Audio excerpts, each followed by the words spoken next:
ইরানে মার্কিন হামলায় তৃতীয় বিশ্বযুদ্ধের ঝুঁকি দেখছে রাশিয়া। পুতিনের সঙ্গে গুরুত্বপূর্ণ আলোচনার জন্য রাশিয়া যাচ্ছেন ইরানের পররাষ্ট্রমন্ত্রী। হরমুজ প্রণালী বন্ধের অনুমোদন দিল ইরানের পার্লামেন্ট। ইরানের পারমাণবিক কর্মসূচি ধ্বংসের দাবি মার্কিন প্রতিরক্ষা মন্ত্রীর। ইরানে মার্কিন হামলার তীব্র নিন্দা জানালো চীন।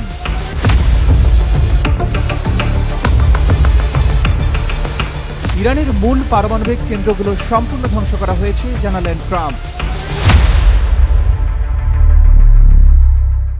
ইরানের পারমাণবিক স্থাপনার ওপর যুক্তরাষ্ট্রের হামলার তীব্র নিন্দা জানিয়েছে রাশিয়া।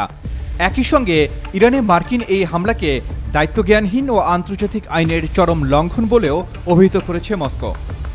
রোববার রাশিয়ার পররাষ্ট্র মন্ত্রণালয়ের এক বিবৃতিতে বলা হয়েছে, যে কোনো যুক্তি দেখানো হোক না কেন, একটি সার্বভৌম দেশের ভূখণ্ডে ক্ষেপণাস্ত্র ও বোমা হামলা চালানোর মতো এই দায়িত্বজ্ঞানহীন সিদ্ধান্ত আন্তর্জাতিক আইন, জাতিসংঘ সনদ এবং জাতিসংঘ নিরাপত্তা পরিষদের প্রস্তাবনার স্পষ্ট লঙ্ঘন।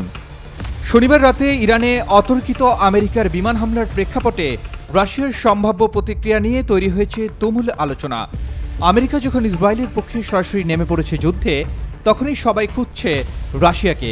এর মধ্যে খবর এসেছে ভ্লাদিমির পুতিনের সঙ্গে গুরুত্বপূর্ণ আলোচনার জন্য মস্কো ছুটে যাচ্ছেন ইরানের পররাষ্ট্রমন্ত্রী আব্বাস কারাকচি।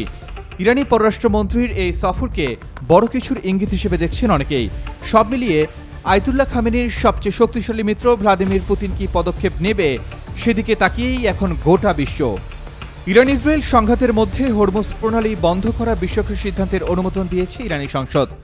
রোববার দেশটির রাষ্ট্রীয় মালিকাধীন গণমাধ্যম প্রেস টিভির বরাত দিয়ে বার্তা সংস্থা রয়টার্স জানিয়েছে, দেশের সর্বোচ্চ নিরাপত্তা সংস্থাকে এখন এই সিদ্ধান্ত চূড়ান্ত করতে হবে।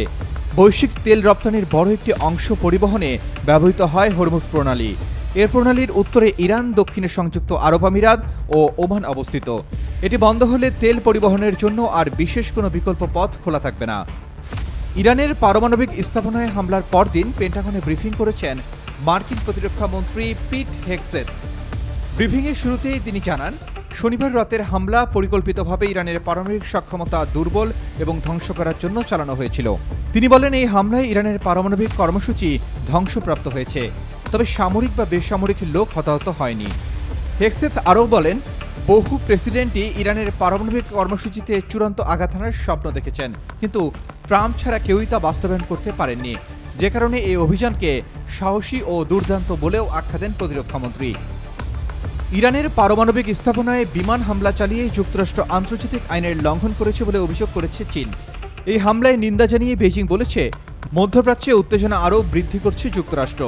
রোববার চীনের পররাষ্ট্র মন্ত্রণালয় সামাজিক যোগাযোগ মাধ্যম এক্সে দেওয়া এক বিবৃতিতে অবিলম্বে ইরান ইসরায়েল সংঘাতে যুদ্ধবিরতির আহ্বান জানিয়েছে।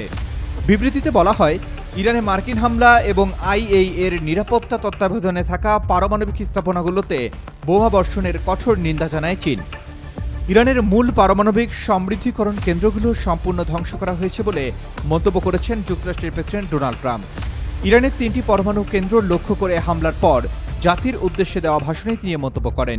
তিনি বলেন, ইরানকে এখন শান্তির পথে আসতেই হবে, তা না হলে ভবিষ্যতের হামলা আরও বড় হবে বলে হুঁশিয়ারি দেন তিনি। রোববার এই তথ্য জানিয়েছে সংবাদ মাধ্যম Times of Israel. For more updates, follow us on Facebook, subscribe our YouTube channel, get the latest update on www.daily-sun.com.